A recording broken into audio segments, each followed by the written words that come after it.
الحمدللہ رب العالمین والصلاة والسلام على سید الانبیاء والمرسلین اما بعد فاعوذ باللہ من الشیطان الرجیم بسم اللہ الرحمن الرحیم الصلاة والسلام علیک یا رسول اللہ وعلى آلك وأصحابك يا حبيب الله الصلاة والسلام عليك يا نبي الله وعلى آلك وأصحابك يا نور الله. My dear respected and honorable audience, I welcome you back to our program, The Path to Paradise. Now, each and every day we bring to you a new topic, a new subject to be discussed for each and every day of this blessed month of Ramadan. Similarly, today too we bring to you, or we call to you, towards righteousness. And this is our topic of today, calling people towards righteousness, towards doing good, calling people towards praying salah, towards fasting during the month of Ramadan, teaching people about Islam and bringing them towards the religion. My dear respected and honorable audience, let's listen to the tilawat, the recitation of the Holy Quran. أعوذ بالله من الشيطان الرجيم.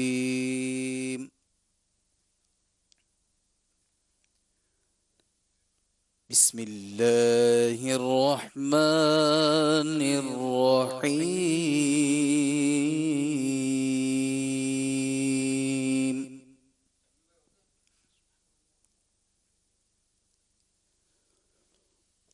والضحى والليل إذا سجى ما ودعك ربك وما قلى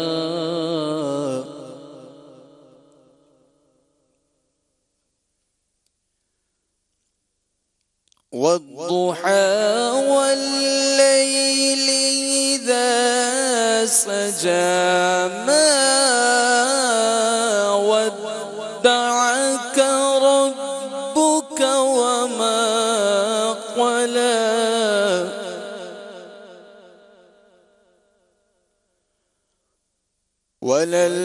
وللآخرة خير لك من الأولى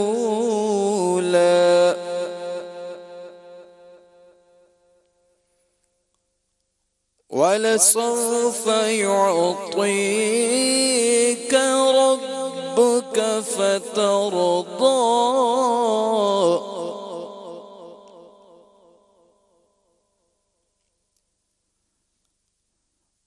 ولسوف يعطيك ربك فترضى ألم يجدك يتيما فآوى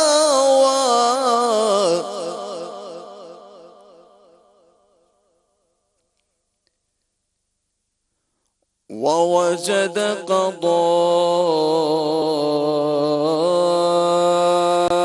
ضالا فهدى ووجدك عائلا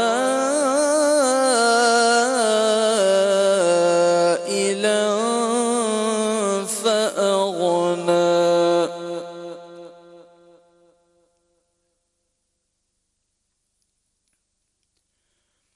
ووجدك ضالا فهدى ووجدك عائلا فأغنى فأما اليتيم فلا تقهر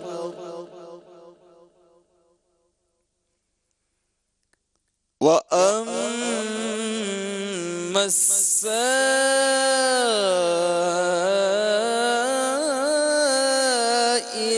فلا تنهر وأما بنعمة ربك فحدث آمنت بالله صدق الله العظيم. صلوا على الحبیب صلی اللہ تعال علی محمد صلی اللہ تعال علیہ وسلم. My dear respected and honorable audience, the program is The Path to Paradise. Our topic today is calling towards righteousness. Yes, Allah subhanahu wa ta'ala has sent to the people approximately 124,000 prophets. And similarly, Allah subhanahu wa ta'ala has sent prophets, yes, and prophets sometimes to one nation, sometimes to a continent, sometimes to a country, sometimes to a city, sometimes even to one tribe. Allah subhanahu wa ta'ala has sent a different prophet, sometimes to even one household. And sometimes Allah subhanahu wa ta'ala has sent a prophet just for one individual. And the greatest of mankind, rahmatul lil alameen, the greatest prophet sallallahu ta'ala alayhi wasallam, was sent as a mercy and to call the whole of mankind. So this calling people towards goodness, towards righteousness, this is no doubt an act of each and every single prophet. But not only the prophets. After the prophets, the companions would do this. After the companions, the tabi'un would do this, so on and so forth. So this is no doubt one of those sunnahs which not only have we been ordered to do, but it is that which the prophets had been ordered to do. My dear respectable audience, let's listen to a naat of the Prophet sallallahu alaihi wasallam, and then we shall have our mubalighin who are upon the panel to give us some advice on calling towards righteousness. Ji Wakar bhai. صلوا على الحبيب صلى الله تعالى على محمد صلى الله تعالى عليه وسلم. صلى الله عليك يا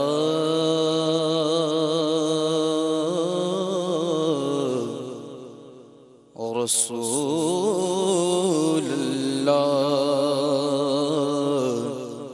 وسلم عليك يا حبیب اللہ.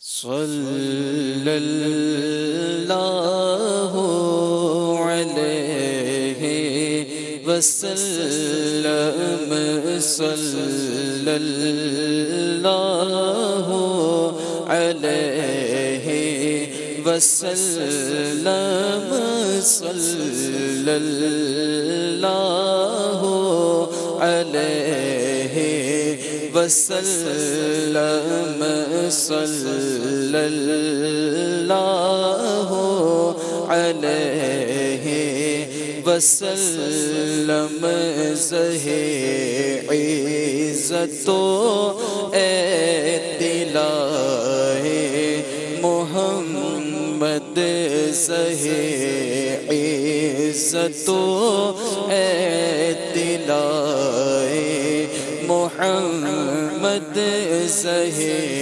عزت و اطلاع محمد زہِ عزت و اطلاع محمد زہِ عزت و اطلاع محمد کے ہے عرش حق زیر پائے محمد صلی اللہ علیہ وسلم صلی اللہ علیہ وسلم. مقام عرش ان کا فلک فرش ان کا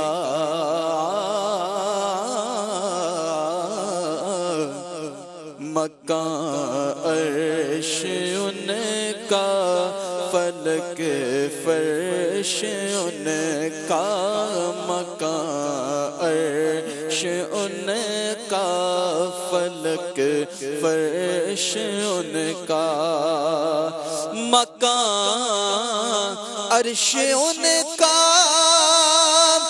فلک فرش ان کا ملک خادمان ملک خادمان سرائے محمد صلی اللہ علیہ وسلم صلی اللہ علیہ وسلم خدا کی رضا چاہتے ہیں دو عالم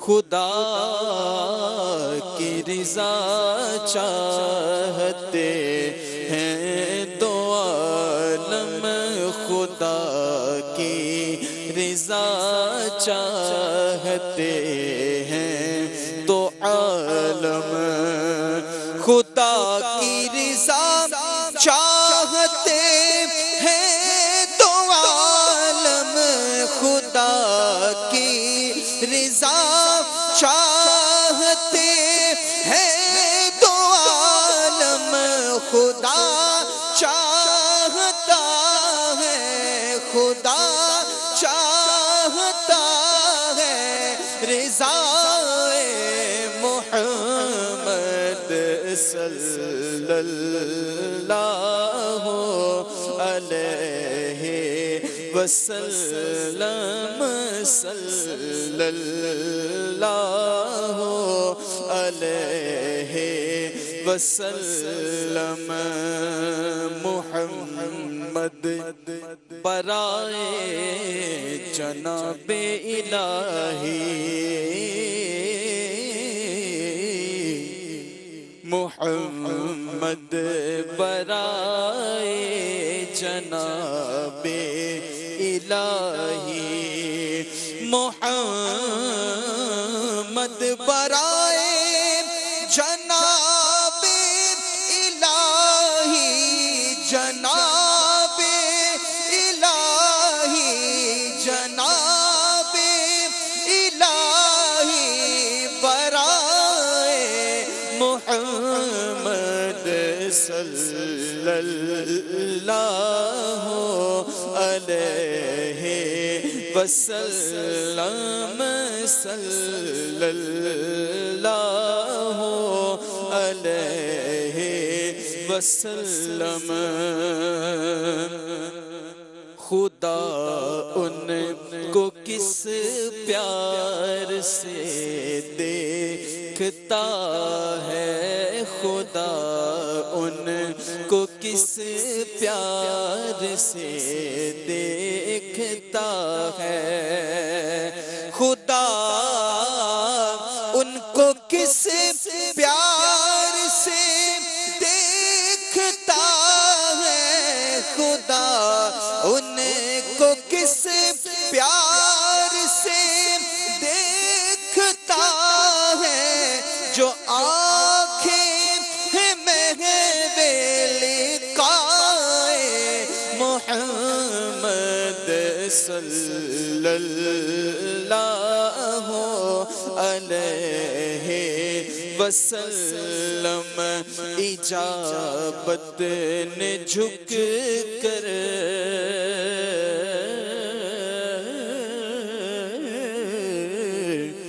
گلے سے لگایا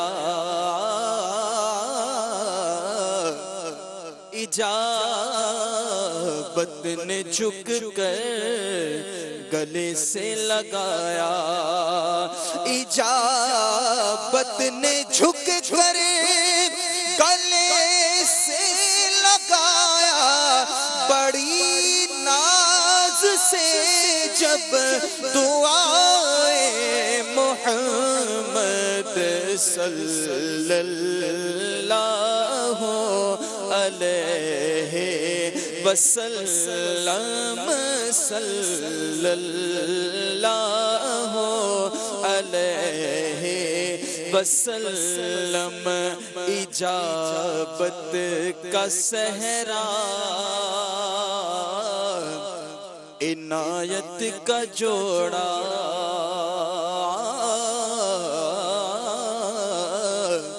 اجابت کا صحرا عنایت کا جوڑا اجابت کا صحرا عنایت کا جوڑا دلہن بن کے نکلی دعائے محمد صلی اللہ علیہ وسلم صلی اللہ علیہ وسلم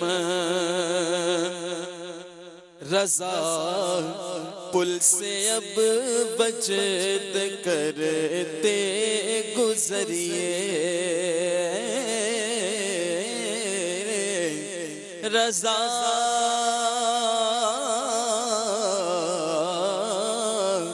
رضا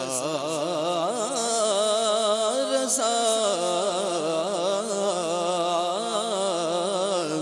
رضا پل سے اب بچت کرتے گزریے رضا پل سے اب بچت کرتے گزریے رضا پل سے اب بچت کرتے گزریے کہ ہے رب سلم کہ ہے رب سلم صدائے محمد صلی اللہ علیہ وسلم رضا پل سے اب بچت کرتے گزریے کہ ہے رب سلم کہ ہے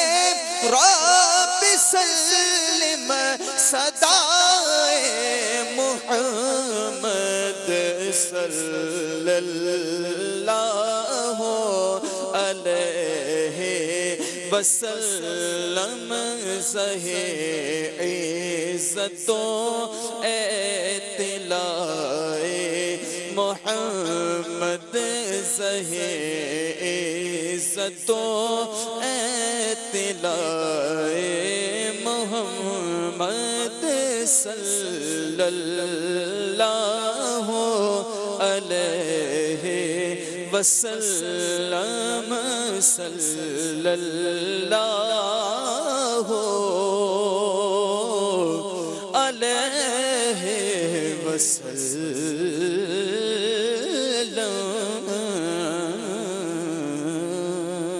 صلوا على الحبيب صلى الله تعالى على محمد صلى الله تعالى عليه وعلى آله وسلم. My dear respected and honorable audience, the program is The Path to Paradise. The Prophet sallallahu ta'ala alayhi wasallam said, "Ballighu anni walau aya."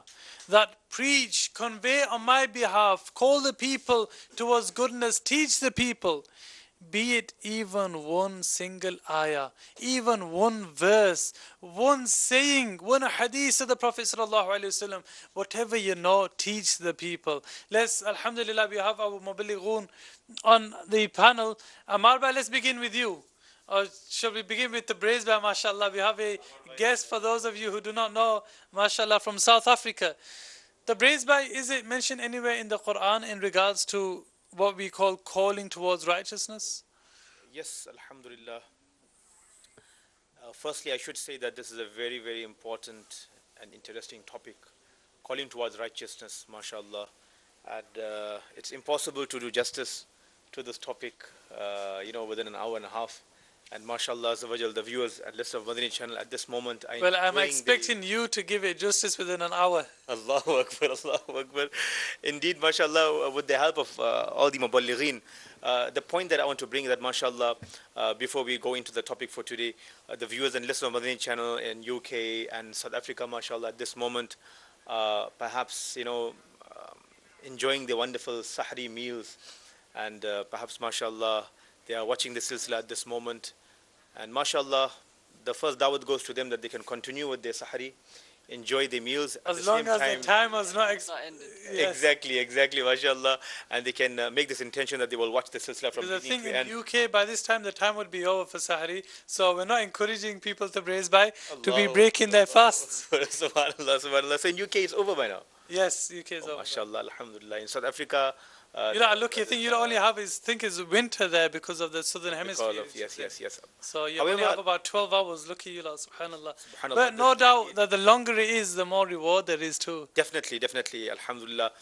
Look, subhanallah, regarding the virtues and blessings of calling people towards righteousness, firstly, the hukum and the order in the Holy Quran regarding this, subhanallah, is very, very beautiful.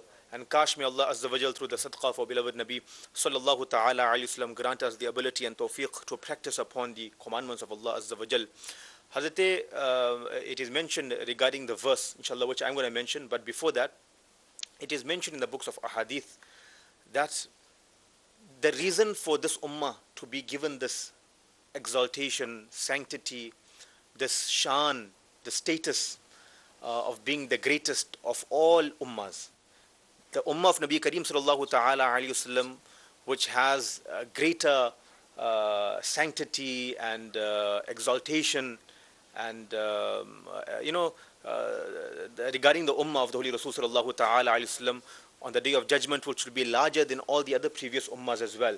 The reason for this shan, the reason for this to be given to the ummah of Nabi Kareem sallallahu ta'ala alayhi wasallam, according to the ulama and according to the tafsir of the Holy Quran, is that subhanallah, this ummah fulfills the commandment of amrun bil ma'ruf wa nahyun anil munkar. Subhanallah.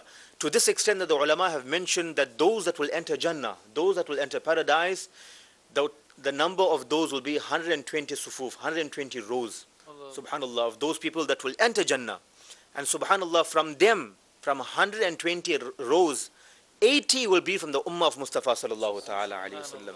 So this itself shows the status of the ummah of Nabi Kareem sallallahu ta'ala alayhi wasallam. And what is the reason, aside from this, that we are the ummah and the nation of Nabi Kareem sallallahu ta'ala alayhi wasallam? As I mentioned, that this ummah fulfills the commandment of prohibiting people from committing evils and giving them da'wah, calling towards righteousness. SubhanAllah, you hit the nail on the head. This is what calling towards righteousness actually is. It's not just calling somebody towards a masjid, no. It is prohibiting those things which are evil, those things which are wrong and prohibited within the religion of Islam, and similarly inviting people towards those actions which are obligatory upon them. Ji Ammar bhai. Bismillahirrahmanirrahim. I think it's worth actually pointing out here, before any one of the viewers of Madani channel think, right, this topic's not related to me, I gotta switch off, because calling to righteousness seems It's like, only you for gotta, Madani, so this is my Imam's house job, this is the Imam of the masjid, that's his job. And it is worth pointing out, because sometimes we think when we hear these words, calling towards righteousness or giving da'wah, these words, we think, well, this is just so-and-so person, I know him, mashallah, he's a religious person, that's his job. Or maybe the Imam Sahib, he does it, I'm not worthy of it, or I'm not supposed to. And the first thing is, when we think like that, that means we're automatically thinking that this is only applicable outside of our house. Allah. This calling towards righteousness isn't just something that's external. It's at all times, including our own house. For example, if I wake up for Fajr Salah, and somebody in my family hasn't yet woken up for his Fajr Salah, or I know that he, madallah, regularly misses his Fajr Salah, now that's my chance to call him towards righteousness. What is the call towards righteousness at that time? Is wake him up for Fajr Salah.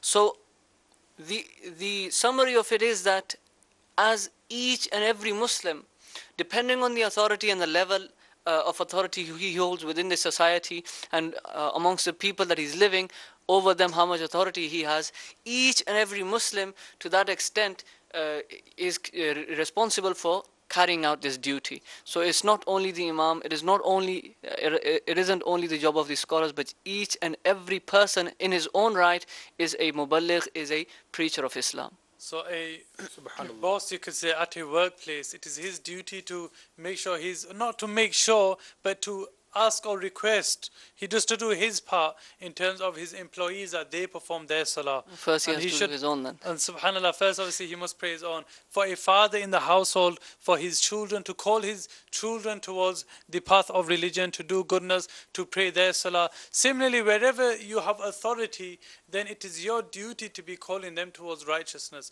Ji Rizwan bhai. Bismillah ar-Rahman ar-Rahim. MashaAllah, beautiful points they've mentioned, the Muballighin. The first point which was mentioned, MashaAllah, that the shan and azmat and dignity and status which is given to the Ummah is one of the reasons, MashaAllah, they command towards righteousness. Another point, that is not only the duty of those are the preachers or the Muballighun or the ulama.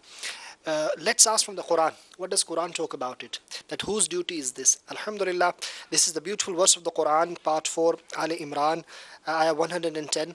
أعوذ بالله من الشيطان الرجيم كنتم خير أمة أخرجت للناس تأمرون بالمعروف وتنهون عن المنكر.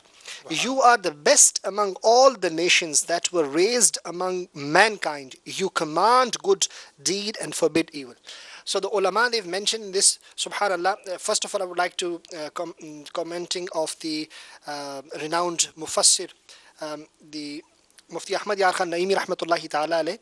He stated that in Tafsir Nurul Irfan, it became obvious that each and every Muslim, so this is clear from this ayah of the Quran, each and every Muslim should be a preacher. He should tell the ruling he knows to the other and promote it by acting upon. So this is not only the task or which is assigned to ulama. Another beautiful point which is mentioned in this ayah, the ulama, they've mentioned that this ummah which has been given the task to command righteousness and to forbid from evil is not because they are so wealthy or they've got other traits. The only reason is because they call towards righteousness and they forbid from the evil. So this is another beautiful point.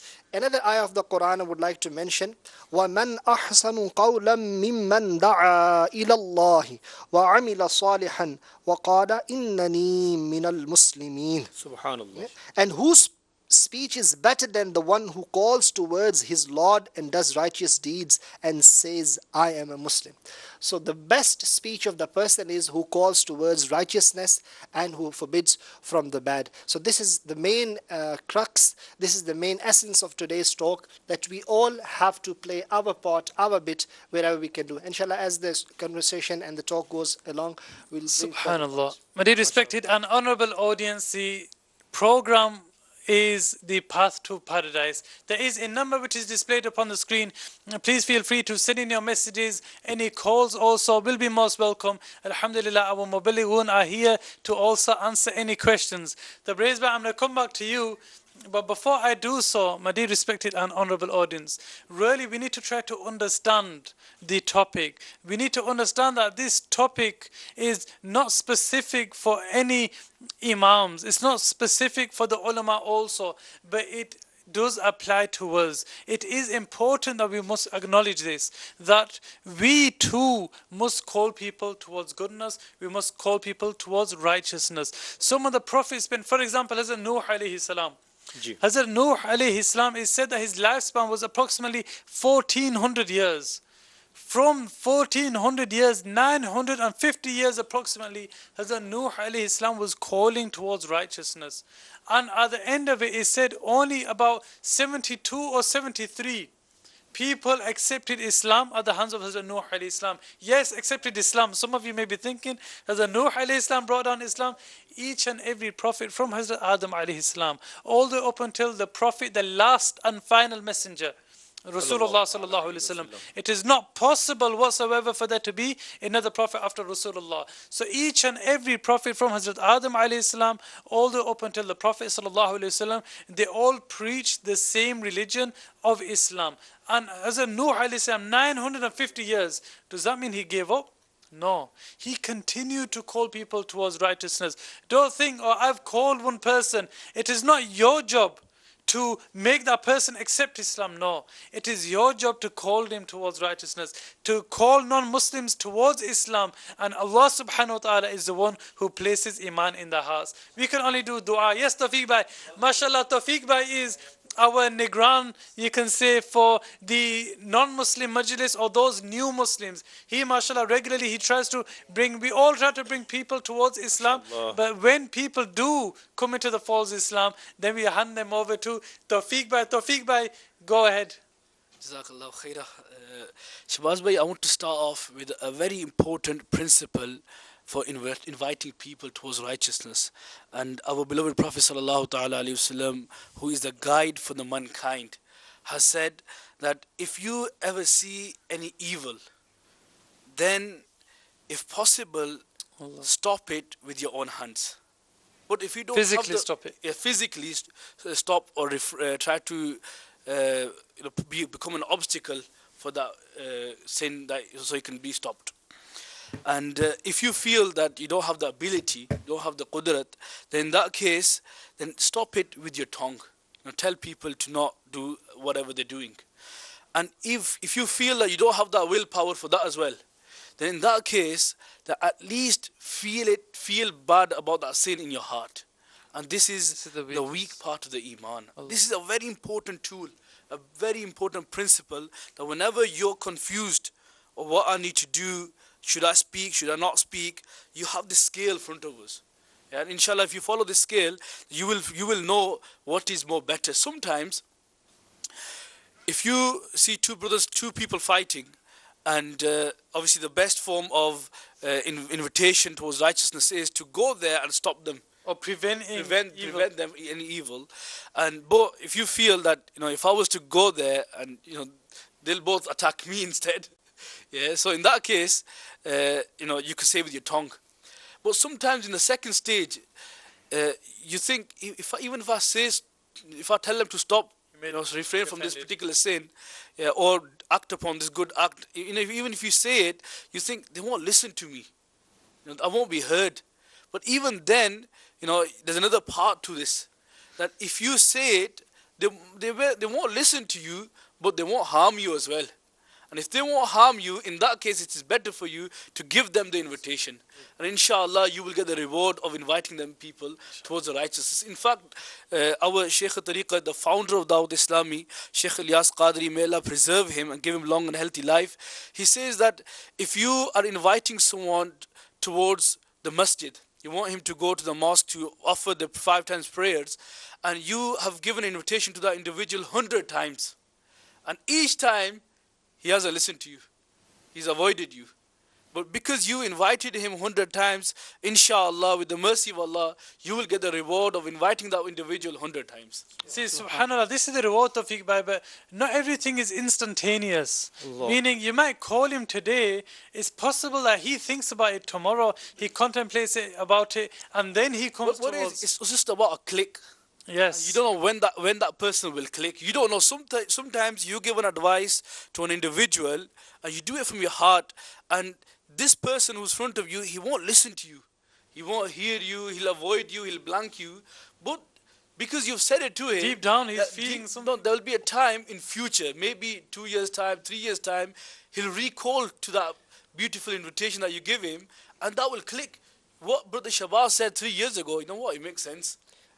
So in that case, from our side as well, if you're the one who's inviting people, you shouldn't resist yourself.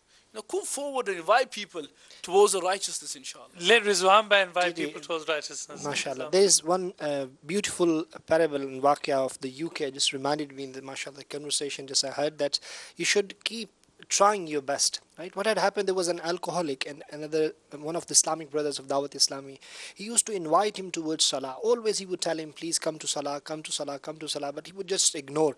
He was busy in his own life, he used to drink alcohol, and he was indulged in all sorts of sins, and he would not listen to the brother of the Dawat Islami. But subhanallah, he was constantly giving him the invitation towards righteousness. What had happened one day, it was a Salatul Jummah time, and he was going to pray his Salatul Jummah. He saw that individual standing there, and he said, brother, would you come with me to Salatul Jummah? He invited him again, and he stopped. He said, maybe I'll go with you, but I'm not clean, I have to wash myself. The brother said, okay, fine, no problem, I'll go with you to your house, and you take your bath, you clean yourself, you change your clothes, inshallah we'll go together to Salatul Jummah. Allahu Akbar.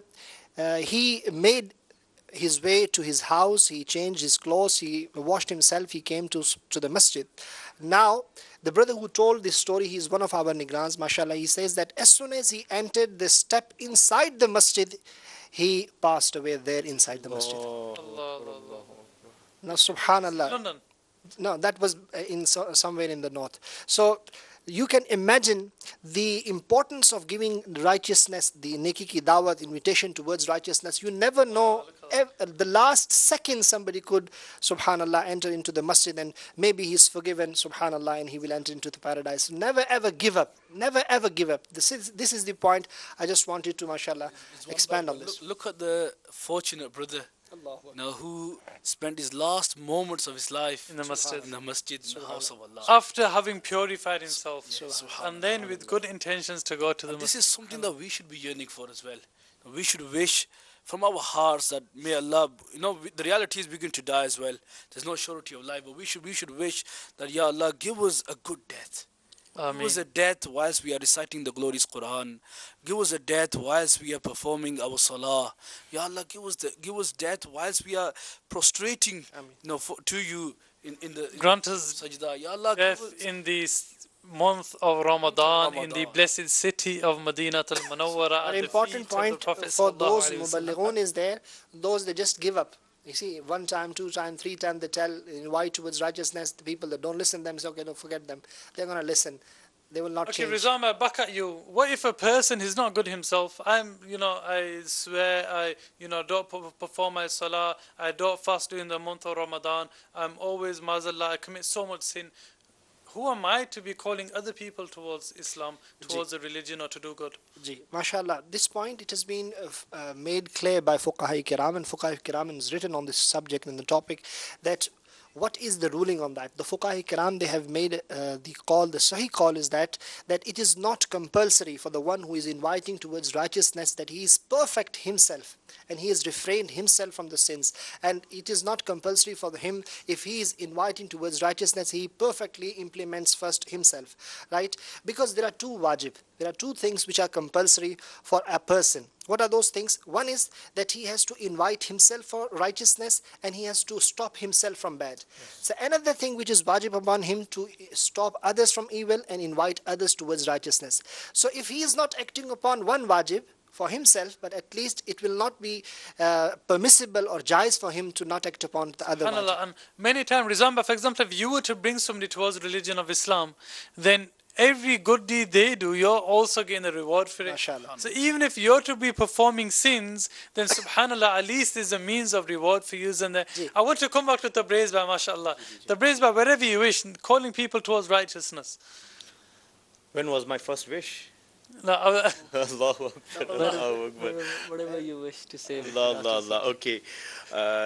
Whatever I wish, Allahu Akbar. Actually, our respected honorable brothers, mashallah, I have given such wonderful Madani pause already regarding this topic, mashallah. Just to add to what they have just mentioned also, is that look, focus on the verse which our respected brother have, mashallah, recited. Kuntum khayra ummatin ukhrijat linnas. No, focus, let's focus.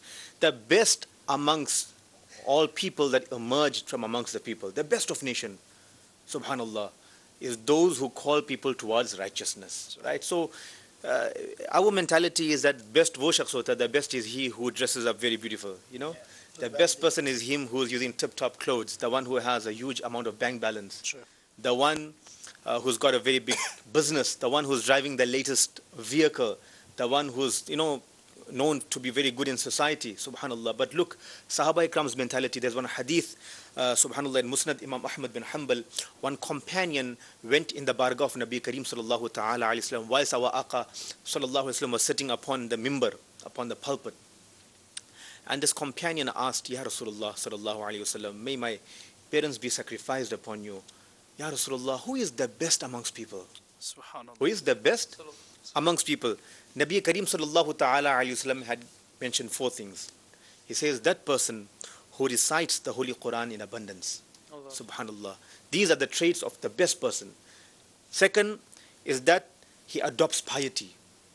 Number 3 is that he calls people towards righteousness and forbids them from committing evil. And the 4th is that he treats his friends and relatives with kindness. Subhanallah. So this is the teaching of Aqa sallallahu ta'ala alayhi wasallam, reminding us time to time.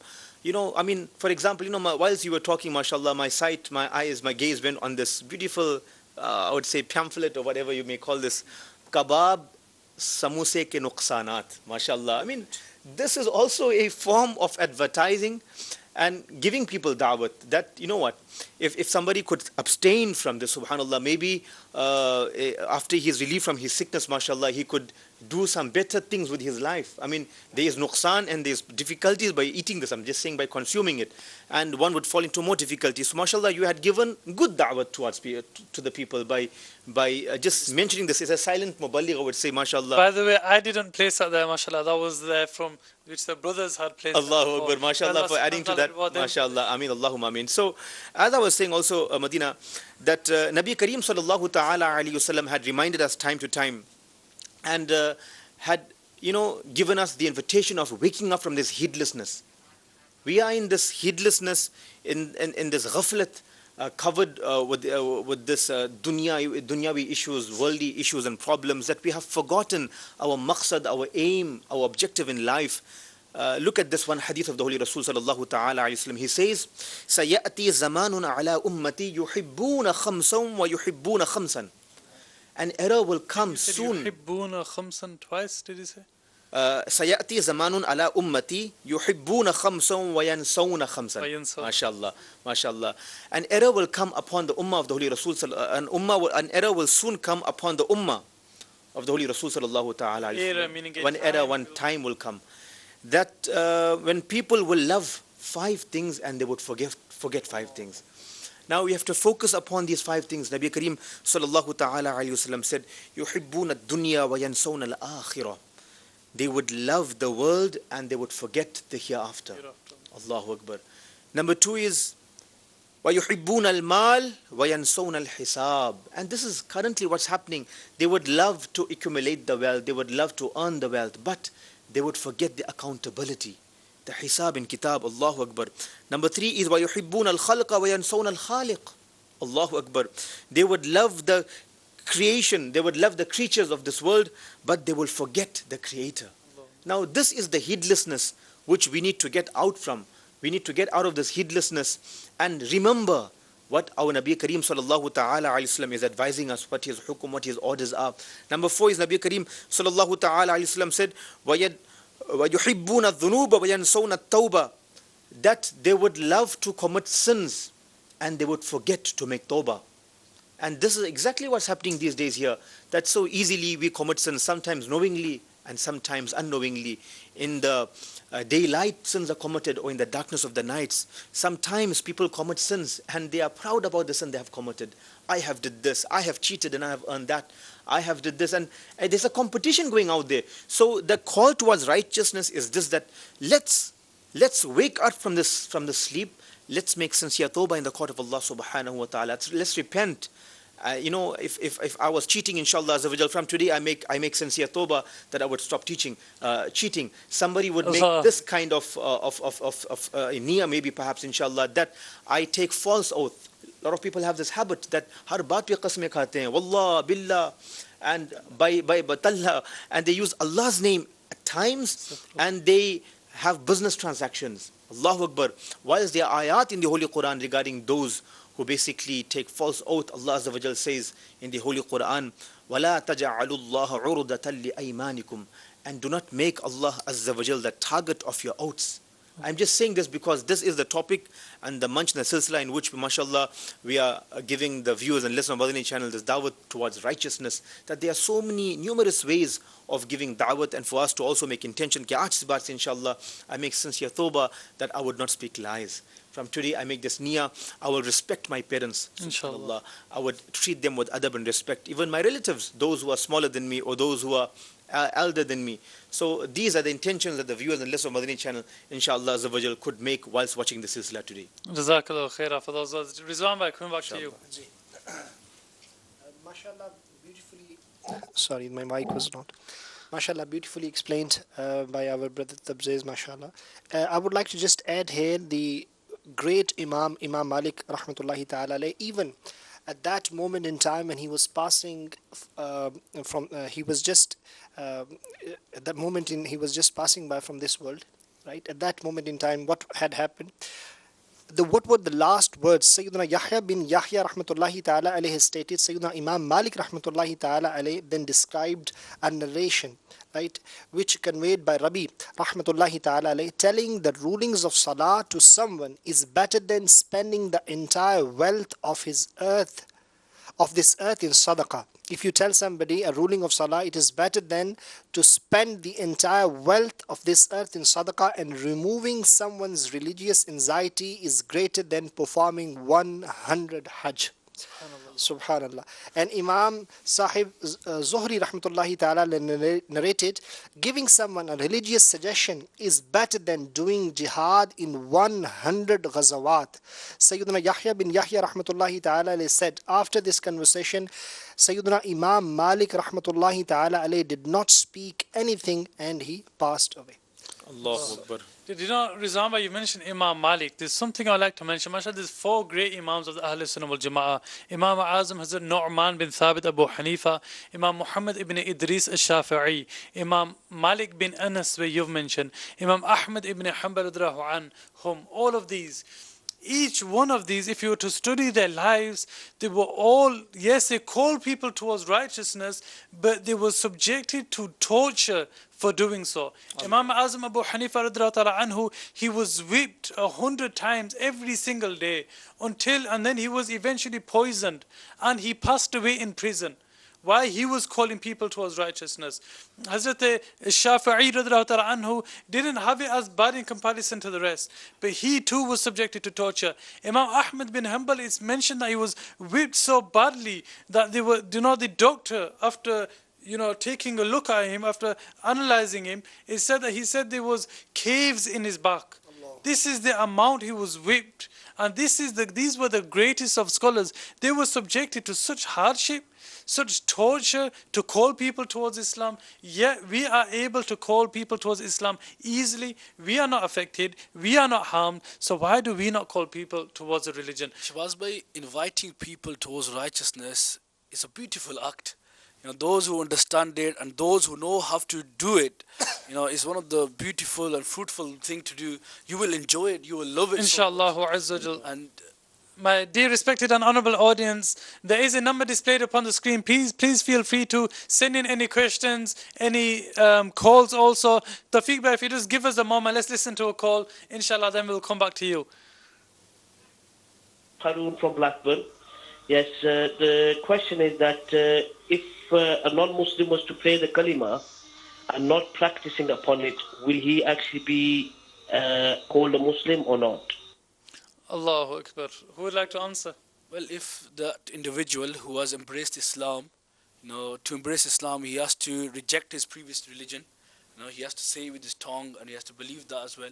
He's rejected the previous religion that he's had, the false beliefs, and also he's testified there's none worthy of worship except Allah, and Prophet Muhammad, peace be upon him, is his last messenger. Once he's testified that, and he's a Muslim.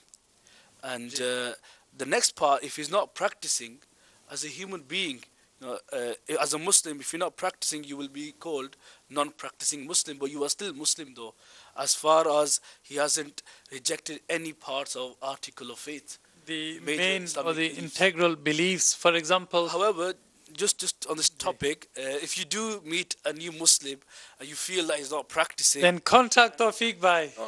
No, contact. You don't need to go far. You just basically build that relationship with him. If he's not practicing, why is he not practicing? Most of the time, that individual is struggling. Yeah. He's going through pain. He doesn't know what to do. As soon as he has embraced Islam, he's starting a new life now. New lifestyle. Allah. He faces a lot of challenges in life. One of them is Islamic education. Yeah.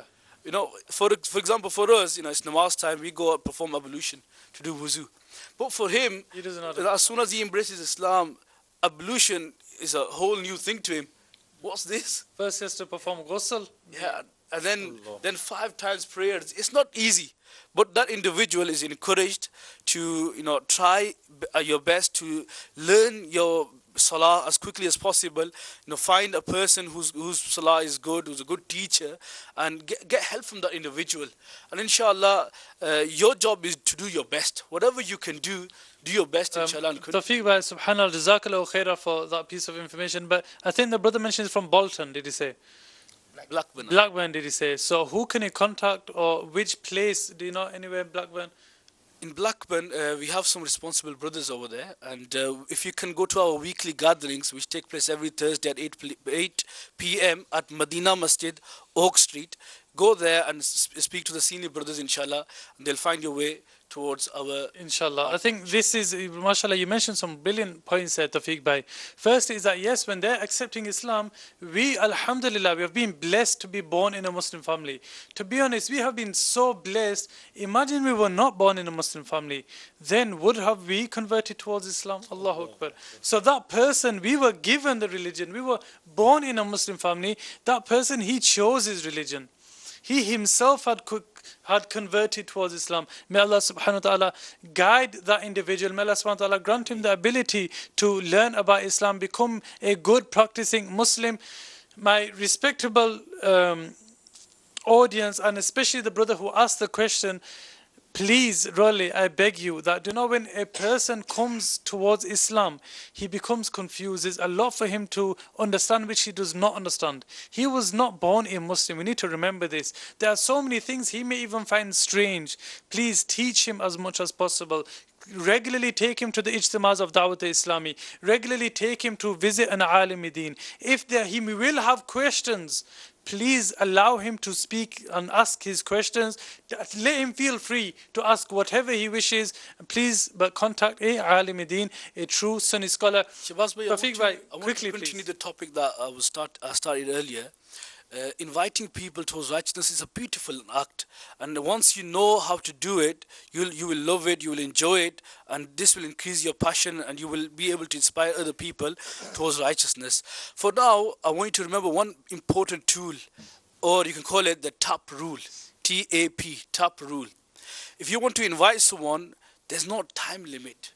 You can invite someone and get, towards righteousness, towards whatever good, or forbid him from evil at any time of the day. There's no limit. You don't have to do it early morning or during the day or at night. 24 hours. Whatever time that suits you, whatever time suits that individual, you can meet up with them, or you can communicate with them, network with them, and you can give him the call towards righteousness. The second rule, the TAP rule, the first was TAP, the time, and then the second is there's no age limit. You can give invitation to a child, to a toddler, to a kid, to a teenager, to a youth, to an elder person, to a person who has a professional background, whatever type of person. Jazakallahu khairah. Tawfiq bhai, we must move to our next segment, the story from the Quran. But before that, we have received, in fact, a few messages. One brother has asked for dua for his mother. May Allah subhanahu wa ta'ala grant his mother shifa. One brother has asked dua for sister. May Allah subhanahu wa ta'ala grant her shifa. All those people who are ill, may Allah subhanahu wa ta'ala grant them all ease, happiness, and grant them shifa if that's what is better for them. May Allah subhanahu wa ta'ala grant us all death upon iman. Very quickly, please, Tawfiq, I'll give you 10 seconds. Just to summarize, that top rule was there's no time limit, there's no age limit, and there's no place limit. You can invite someone wherever you are. Jazakallahu khairah, you're free to do that, subhanallah. We have a request for a naat, the raised by Kismat Meri. It says, Chamkai, Chamkiya Aqa. MashaAllah. Subhanallah. So Islami bhai saath mein, inshallah, so maybe all of us can recite together, inshallah. Jiva, you lead the way, subhanallah. MashaAllah. At the moment I don't have it, inshallah. There's no problem then, a different naat, subhanallah, whatever you wish. I apologize to that brother, our naat khan has left, but mashallah, we do have a brilliant naat khan here to praise by. Inshallah, whichever naat he wishes to read, we shall happily listen to that. MashaAllah. Inshallah, we start off reciting a naat, but before that, a beautiful dua of Amir al-Sunnat, mashallah, for those who do neki ki dawat, calling people towards righteousness, mashallah. The barakah and the blessings. Also, while listening to the brothers in South Africa, there is an area called Soweto where millions of Bilali brothers do reside and live. What does that mean, Bilali brothers? Our Islamic Bilali brothers, mashallah, those who are from Africa. سبحان اللہ. حضرت بلال رضی اللہ تعالیٰ عنہ.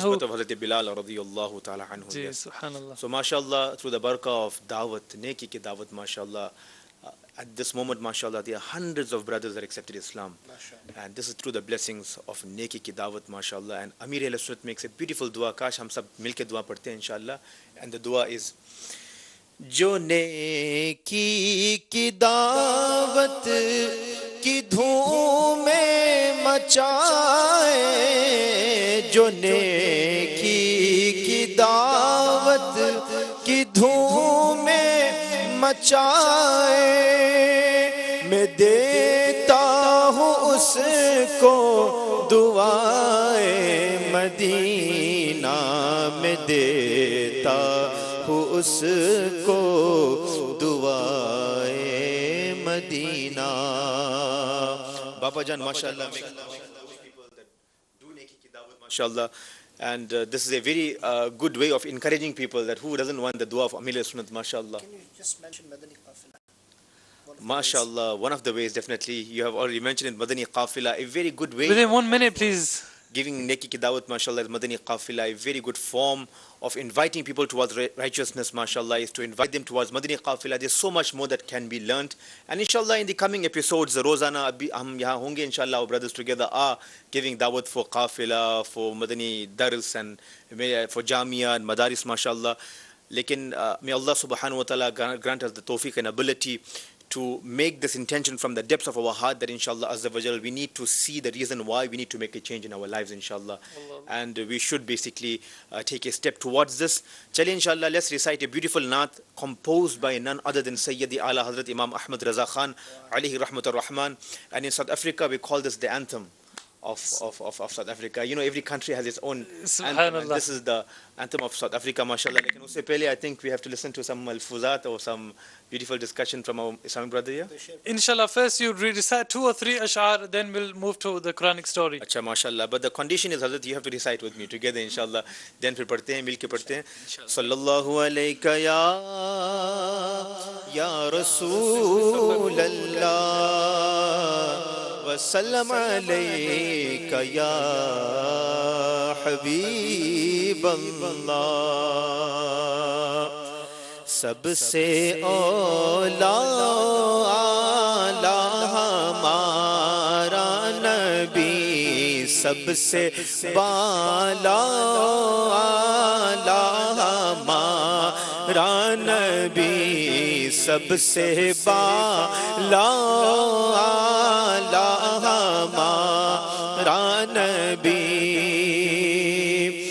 اپنے مولا کا پیارا ہمارا نبی، اپنے مولا کا پیارا ہمارا نبی، دونوں عالم کا دولا ہمارا نبی، سب سے اولا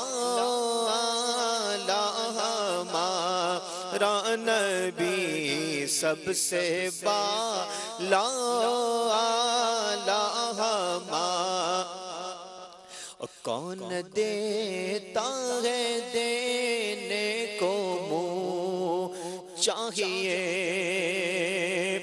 کون دیتا ہے دینے کو منہ چاہیے، کون دیتا ہے دینے کو منہ چاہیے، دینے والا ہے سچا ہمارا نبی، سب سے اولا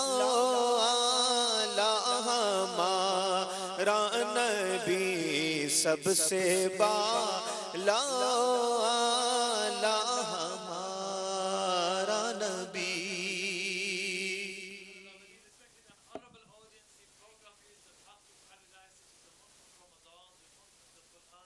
Let's listen to this story from the Holy Quran. Allahu Akbar. My mic was off. My dear respectable audience, let's listen to a story from the Holy Quran. Ji Amar Bhai. Bismillah ar-Rahman ar-Rahim. Today's story is actually a very interesting one, and the question could be, that which Prophet of Allah subhanahu wa ta'ala was caused to remain dead for 100 years and then resurrected and brought back to life. And it might be a story that a lot of the viewers have not heard before. So the build-up towards the story is basically when the Bani Israel, they transgressed in their wrongdoings, and their wrongdoings became a huge amount. Eventually, the punishment of Allah subhanahu wa ta'ala struck them in this way that they had a king, Bakht Nasr, appointed above them, who then tortured them so much that he killed 100,000 inhabitants of that city. He killed 100,000 people that lived in that city, and he exiled 100,000 of them, and he took the same amount of number as prisoners.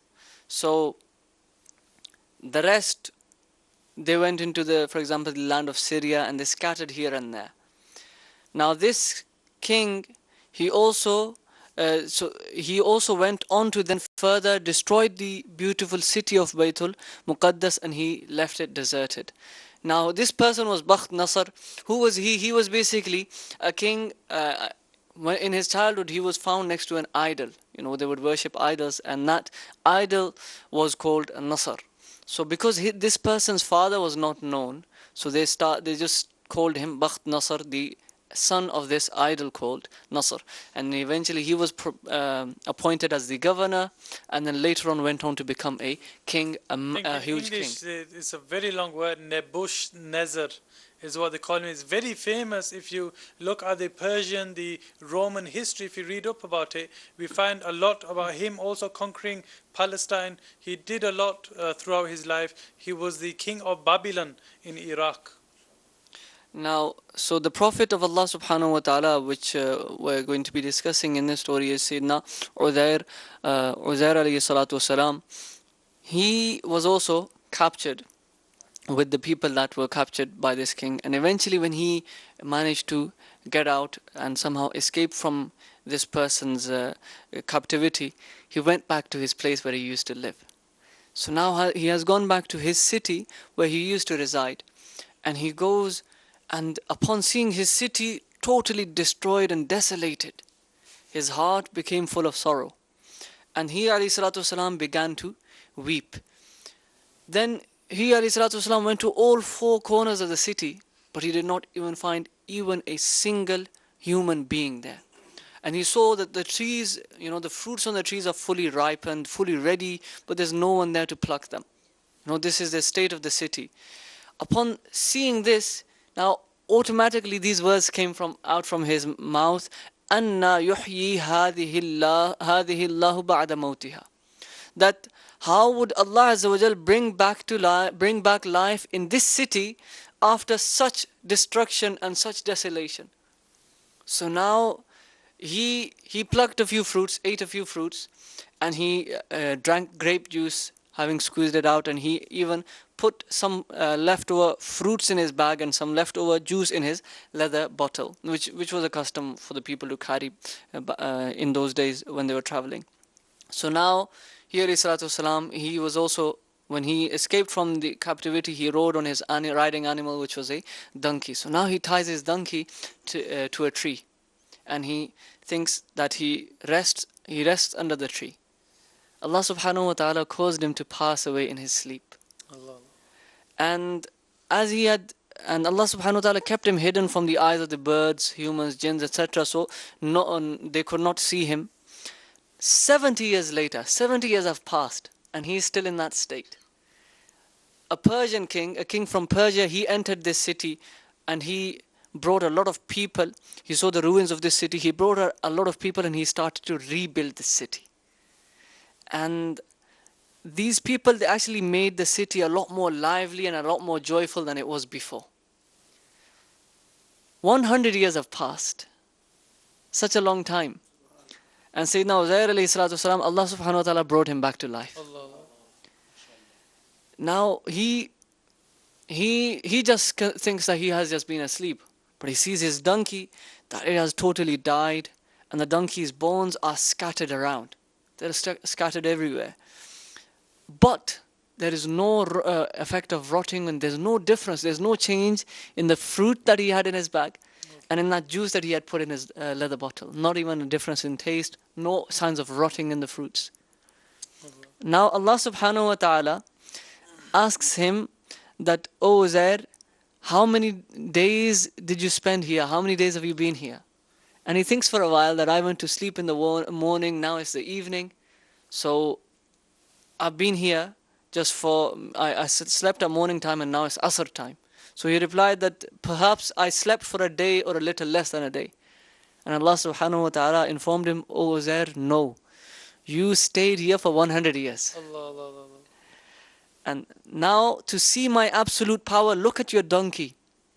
You know how his bones have rotten and they've scattered away, they've scattered everywhere. And look at your food. There is no change to it at all." And then Allah subhanahu wa ta'ala says, "O Uzair, now see how I revive this donkey from its bones and place flesh upon it." So then the different parts of the donkey were brought together and it came alive. And then he proclaimed, "A'lamu anna Allah ala kulli shay'in qadir." That I know well that Allah is capable of all things, capable of doing all things. Now keep in mind, now he has been, this city is rebuilt, but he was caused to die and he stayed in that state for 100 years. And he goes back to that place where he used to live. Nobody recognizes him, he doesn't recognize anybody. After 100 years he's going back to that place, but that place is now lively again. He goes to his house, and near his house he saw an old crippled woman, and he remembers that he used to see her during his childhood. So he says to that old woman that, "Is this the home of Uzair? Is this Uzair's house?" And the woman replies, "Yes." But then she asks him that, "Why are you asking about Uzair?" Because technically in her books, for the people, 100 years he has been dead for 100 years. And Sayyidina Uzair alayhi salatu wasalam reveals his identity and he says, I am Uzair. So now she replied by saying, "Subhanallah, how can you be Uzair? He has been, basically, she says he has been dead for 100 years. So he says that Allah subhanahu wa ta'ala kept me dead for 100 years and then he revived me. And now I have returned home." And the state of him was such that his hair are the same. He's still 40 years of age. The hair have not changed. His hair has not gone white. So he's still as he was. Recognize him too. So he is still as he was. But that's the thing, because it's been such a long time, and this person's claiming to be Uzair, and he's still the same as he used to be 100 years ago. He's not aged whatsoever. So now, because he was such a blessed person, she says that, Sayyidina Uzair was such a blessed person that his dua, his supplication would be accepted. Allah. So if you are Uzair, then pray. Make dua that Allah subhanahu wa ta'ala returns my eyesight. Allah. Now, Sayyidina Uzair alayhi salatu wasalam supplicated for her and her eyesight recovered. Allah. Now because she couldn't see him before.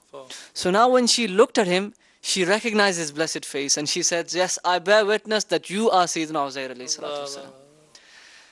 Now, this lady, she took her to the Bani Israel where there were a lot of people gathered, and look at the beautiful, the environment of this story. She took her to a place where the son of Sayyidina Uzair alayhi salatu wasalam, who is now 118 years of age, he's sitting there, and even some of his grandchildren are in that gathering, and she takes him there. Imagine that, Allah. And then now she says that, she announces that this is Sayyidina Uzair alayhi salatu wasalam. And obviously a natural reaction, nobody really accepted this statement of hers. So the son of Sayyidina Uzair alayhi salatu wasalam, he says that my father, he had a black mole in the middle of his shoulders that looked like the moon. Allah. So therefore, Sayyidina Uzair alayhi salatu wasalam, he removed his shirt and he showed him that mole.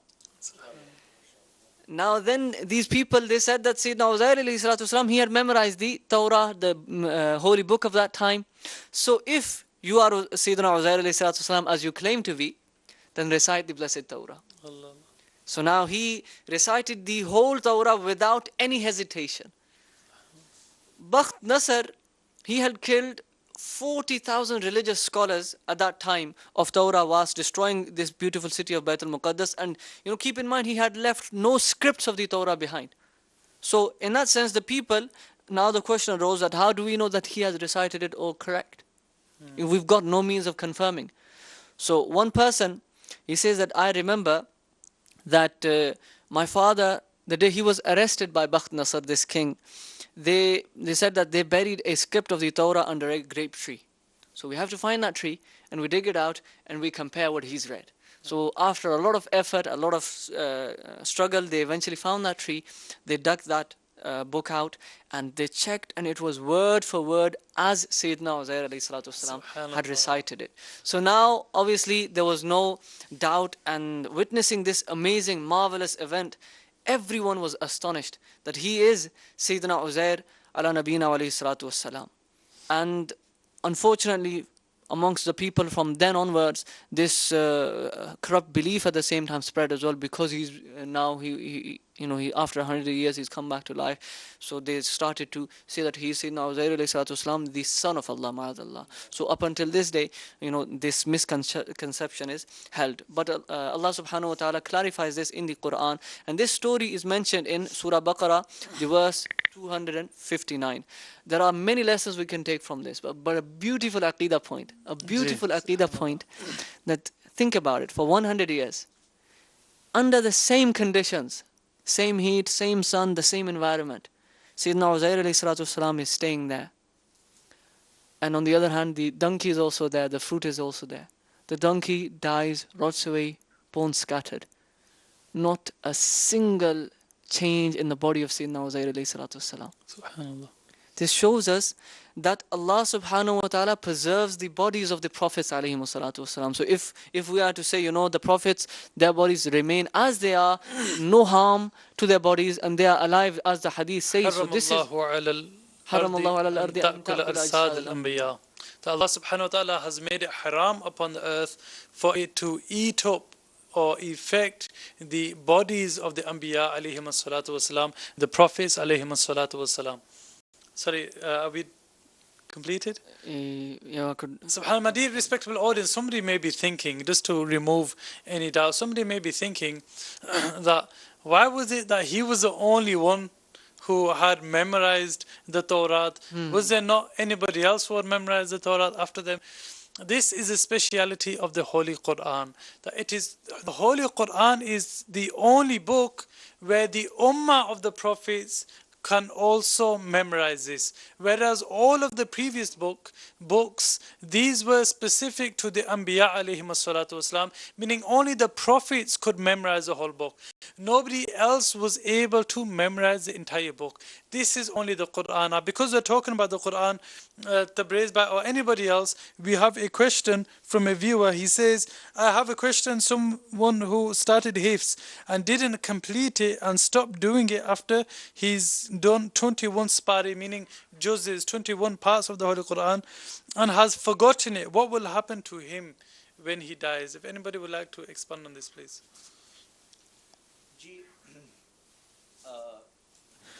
It is mentioned that there is indeed lots of guna for those people. It's a major sin actually to memorize the Holy Quran and then forget the Holy Quran. Actually, some ulama say that हम इस लायक कहाँ हैं कि हम कुरान को भूलें, meaning we are not worthy that we can forget the Quran. Actually, the Quran does not want to be with that person.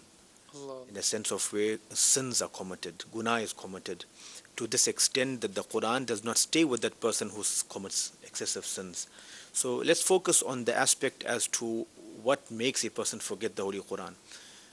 Number one is maybe busyness in the world. Everyone is busy, everybody has commitments. So a person who memorized the Holy Quran should try and remember whatever he has memorized from the Holy Quran. And inshallah, making this intention as well that I would abstain from committing guna and sin is also a very important role in order to memorize and to keep the siparas of whatever he have remembered or memorized from the Holy Quran. And the third thing is that there is definitely lots of sins, as we mentioned, punishment as well. In some narrations it is mentioned that the hafiz of the Holy Quran, Now the ulama did mention that whether it's half of the Holy Quran or the entire Quran, if he has memorized something which he has forgotten, then on the day of judgment he will be raised while he will be blind.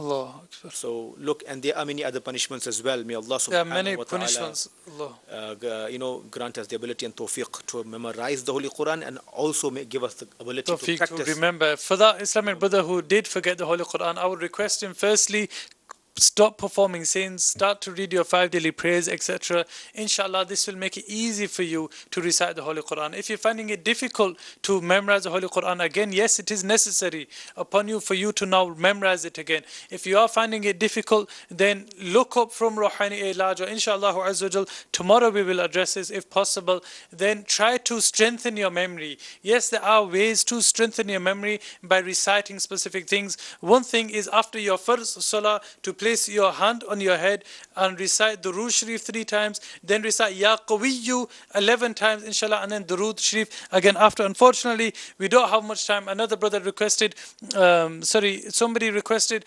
dua for their uncle, and similarly for their cousin. They are suffering in hospital. May Allah subhanahu wa ta'ala grant them shifa. May Allah make it easy for them and elevate their ranks in this world and the akhirah. Unfortunately, my dear respected audience, that's all for now. We shall return to you tomorrow. Sallu ala الحبيب, sallallahu ta'ala ala Muhammad, sallallahu alayhi wa sallam.